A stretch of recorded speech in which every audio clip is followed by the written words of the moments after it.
Good morning बच्चों। मैं B L Agarwal आज आपको इस लेक्चर में फिनंशियल स्टेटमेंट एनालिसिस का एक चैप्टर फंड फ्लो एनालिसिस का एक प्रॉब्लम सोल्व करके समझाने का कोशिश करूंगा। उम्मीद करूंगा आपको ज़रूर से ज़रूर समझ में आएगा। ठीक है, ये रख दी आपके सामने एक प्रॉब्लम। बैलेंस शीट है टीपीसी लिमिटेड का 19 और 20। 19 हो गया आपका प्रीवियस ईयर, 20 हो गया करेंट ईयर। एक एक आइटम को आप देखो। शेयर कैपिटल का पोजीशन 190 से 194 हो गया। शेयर कैपिटल इंक्रीज हो गया तो इसको हम लोग बोलेंगे issue of share. Issue of share 4000 ही है, ये हम लोग का सोर्स हुआ। तो source of fund flow statement में issue of share 4000। Reserve surplus का कोई नोट्स टू अकाउंट है नहीं, तो जब रिजर्व सरप्लस का नोट्स टू अकाउंट नहीं है तो ये एक तरह से प्रॉफिट एंड लॉस अकाउंट है। 32,000 से 52,000 हो गया, तो इसको हम लोग 20,000 को नेट प्रॉफिट बोलेंगे। और net profit fund from operation calculation में हेल्प करता है। Fund from operation net profit से स्टार्ट होता है। तो रिजर्व सरप्लस 32 था, 52 हो गया, 20,000 बढ़ा, closing minus opening is called net profit. ये लोन देखिए 1,55,000 था, 171 हो गया, दैट इज लोन भी बढ़ गया। तो लोन अगर बढ़ गया तो ये फर्दर लोन टेकन हुआ। लोन टेकन फंड फ्लो में सोर्स ऑफ फंड होगा। लोन टेकन मतलब लोन लिया गया, दैट इज पैसा आया, that is source of fund. Trade payable आपका करेंट लायबिलिटी होगा। ट्रेड पेएबल वर्किंग कैपिटल में चला जाएगा। प्रोविजन फॉर टैक्स के लिए हमको एडिशनल इंफॉर्मेशन देखना होगा। एडिशनल इंफॉर्मेशन में अगर टैक्स के बारे में कुछ है तो अकाउंट बनाएंगे। एडिशनल इंफॉर्मेशन में देखिए डिप्रिसिएशन बिल्डिंग और मशीन का है, तो बिल्डिंग और डिप्रिसिएशन अकाउंट बनाएंगे। टैक्स का कोई एडिशनल इंफॉर्मेशन नहीं है, तो लास्ट ईयर का जो टैक्स है 5,000, इसको पेड माना जाएगा, अप्लीकेशन ऑफ फंड में आएगा। अब करेंट ईयर का जो 8,000 है इसको मेड बोलेंगे, फंड फ्रॉम ऑपरेशन में आएगा। तो प्रोविजन फॉर टैक्स में प्रीवियस ईयर का पेड, करेंट ईयर का मेड। ओके, इसके बाद आ जाइए फिक्स्ड एसेट टेंजिबल में, उसका नोट्स टू अकाउंट है। देखिए बिल्डिंग 222 से 298,000 हो गया, प्लस यहाँ डिप्रिसिएशन बोला है, तो हम लोग एक बिल्डिंग अकाउंट बनाएंगे। ओपनिंग क्लोजिंग बैलेंस लिखेंगे, डिप्रिसिएशन बाई में, तो आंसर 2 में आएगा, तो परचेज कहलाएगा। मशीनरी का ओपनिंग क्लोजिंग डालेंगे, डिप्रिसिएशन बाई में, आंसर बाई में आएगा, तो सेल ऑफ मशीनरी कहलाएगा। तो हमको बिल्डिंग अकाउंट बना के परचेज, मशीन अकाउंट बना के सेल कैलकुलेट करना है। गुडविल देखिए 4,000 कम हुआ है, 13 से 9 हो गया, तो इसको बोलेंगे गुडविल रिटेन ऑफ। और goodwill written off fund from operation में ऐड होता है। तो ये हो गया आपका फिक्स्ड एसेट टेंजिबल इंटेंजिबल। ये देखिए inventory current asset, trade receivable current asset, cash current assets. जो करेंट एसेट करंट लायबिलिटी होता है वो वर्किंग कैपिटल में आता है। जो non current asset non current liability होता है, अगर उसके चलते पैसा आया तो फंड फ्लो में सोर्स, पैसा गया तो एप्लीकेशन। जितना लॉसेस गेन होता है वो fund from operation. Additional information depreciation था, बिल्डिंग मशीन में एंट्री कर देंगे, अकाउंट बना देंगे। ठीक है, तो ये हो गया क्वेश्चन। चलिए इसको सोल्व करके देखते हैं। ओके, ये रख दिए format statement showing changes in working capital. सबसे पहले हम लोग को वर्किंग कैपिटल का चेंज कैलकुलेट करना है, 19, 20, इंक्रीज और डिक्रीज। वर्किंग कैपिटल में स्टार्ट होता है आपका करेंट एसेट्स। करेंट एसेट्स में देखते हैं 3 आइटम है। इन्वेंट्रीज है 55 और 62,000।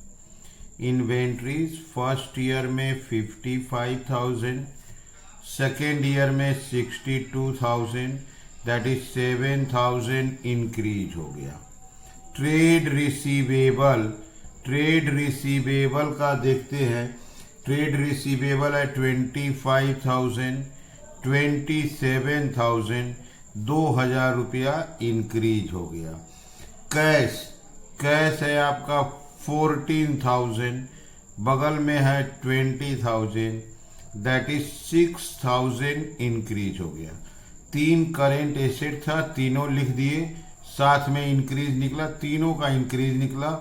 ये आपका हो गया टोटल 94,000 और इसका टोटल हो गया आपका 109,000। ओके, अब इसमें लाएंगे करेंट लायबिलिटीज। करेंट लायबिलिटीज में एक ही आइटम है, वो है आपका ट्रेड पेएबल 22 और 33, that is trade payable. Trade payable है 22,000, 33,000। ये इंक्रीज हो रहा है, चूंकि लायबिलिटी है, लायबिलिटी इंक्रीज होने से वर्किंग कैपिटल डिक्रीज हो जाता है 11,000। अब इसको यहीं पे प्लस कर दिए 22, 33। ये आया था आपका करेंट एसेट, ये है करेंट लायबिलिटी, माइनस करेंगे सी नंबर आ जाएगा वर्किंग कैपिटल। वर्किंग कैपिटल का मतलब हुआ ए माइनस बी, सी ए माइनस सी एल। ये आया आपका 72,000।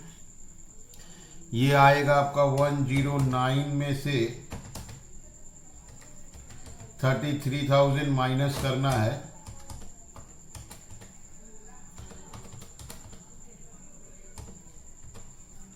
$76,000। क्लियर? यहां देखिए वर्किंग कैपिटल 72 था, 76 हो गया, तो आप देखो यहाँ 4,000 रुपया इंक्रीज दिखाई देगा। ये 76 है, 76, यहाँ देखो 4,000, इसको बोलेंगे D number, increase in working capital. Increase column को देखते हैं, 7 2 9, 9 6 15,000, यहाँ देखिए 15,000, 11 है 4,000, तो इंक्रीज आ गया 4,000। तो वर्किंग कैपिटल का कैलकुलेशन करना है, सी ए लीजिए, सी एल लीजिए, current asset, current liability, plus कर लिए, माइनस किए, वर्किंग कैपिटल 72, 76, प्रीवियस ईयर 72 था, करेंट ईयर 76 हो गया, दैट इज 4,000 बढ़ गया इंक्रीज। इंक्रीज का यहाँ टोटल लिए 15, डिक्रीज में 15 था, 11 था, 4 आ गया, ये हो गया हम लोग का इंक्रीज इन वर्किंग कैपिटल। तो वर्किंग कैपिटल का चेंज के लिए सी ए सी एल जरूरी है।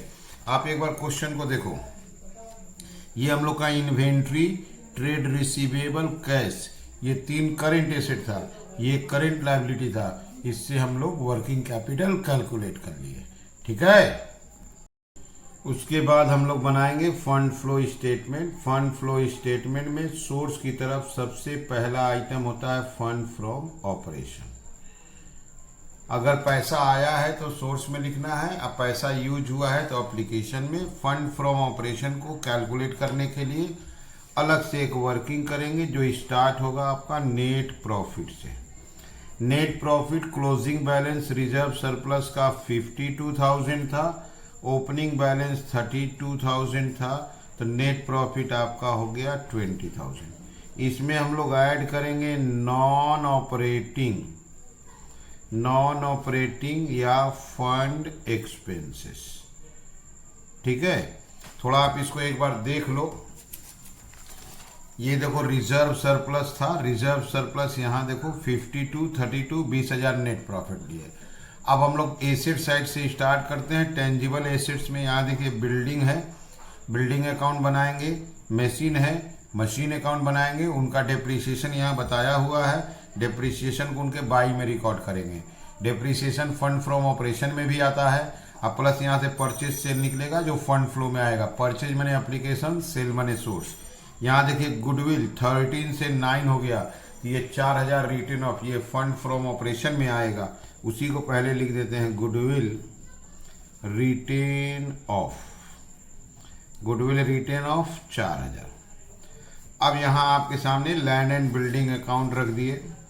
लैंड एंड बिल्डिंग का ओपनिंग बैलेंस था आपको 222, to balance BD 222,000, by balance CD ये था आपका 298,000। बाई में डिप्रिसिएशन आएगा, डिप्रिसिएशन एसेट्स का बाई में आता है, एसेट्स डेबिट से स्टार्ट होता है, क्रेडिट में कंप्लीट होता है। डिप्रिसिएशन इसका 45,000 था, ये हो गया 343,000, 343,000 ले आए। यहाँ देखिए आएगा टू बैंक, टू बैंक जो आंसर आया वो होगा परचेज। हम लोग बिल्डिंग खरीदे, अप्लीकेशन ऑफ फंड हो गया, ये हो गया 121,000। ठीक ऐसे मशीनरी अकाउंट बनाएंगे। मशीनरी का 75,000 ओपनिंग बैलेंस था, to balance BD 75,000, by balance CD, closing balance आपका 42,000 था। बाई डिप्रिसिएशन 10,000 बोला हुआ है, बाई डिप्रिसिएशन 10,000। अब देखिए आंसर बाई में ही आ रहा है, तो इसको बोलेंगे बाई बैंक सेल। ये 75 है, 75 है, यहाँ पर आपको 23,000 आया। ठीक है, तो ये हो गया हम लोग का सेल किए सोर्स, परचेज किए एप्लीकेशन, और दोनों डिप्रिसिएशन फंड फ्रॉम ऑपरेशन में आएगा। तो फंड फ्रॉम ऑपरेशन में लाते हैं डिप्रिसिएशन ऑन बिल्डिंग और डिप्रिसिएशन ऑन मशीनरी। ठीक है, दोनों डिप्रिसिएशन फंड फ्लो में ले आए, 45,000 एंड 10,000। ओके, अब परचेज सेल को फंड फ्लो में लाएंगे। Purchase of building, purchase of building का अमाउंट आया था आपको 121,000।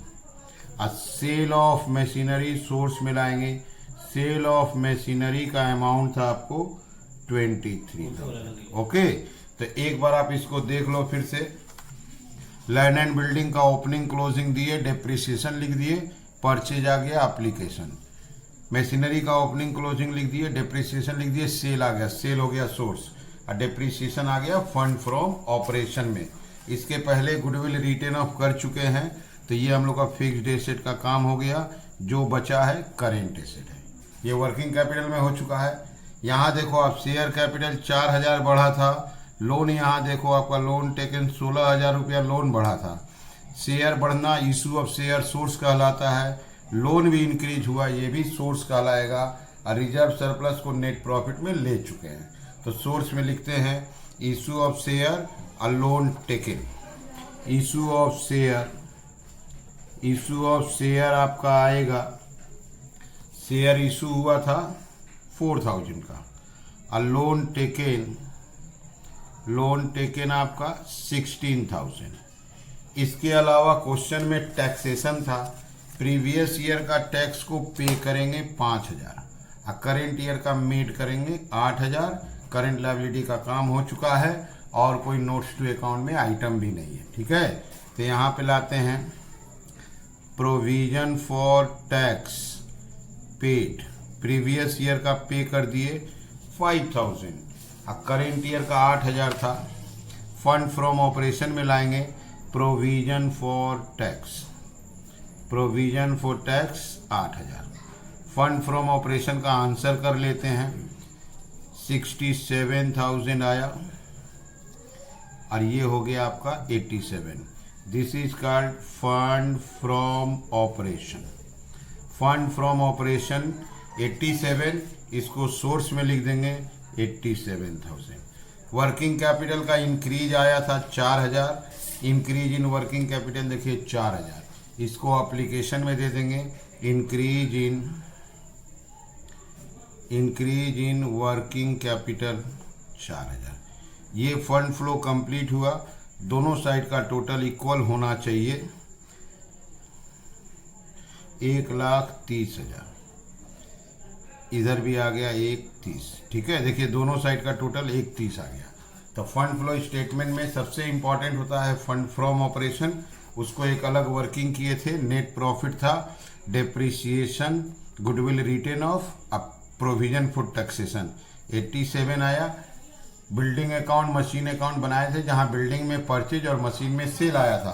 परचेज होता है एप्लीकेशन, सेल होता है सोर्स। टैक्स पेड की एप्लीकेशन, शेयर इशू किए थे, लोन लिए थे, सोर्स हुआ, देखिए 31 आ गया। ठीक है, उम्मीद करते हैं आपको जरूर समझ में आया होगा। Okay, thank you, bye.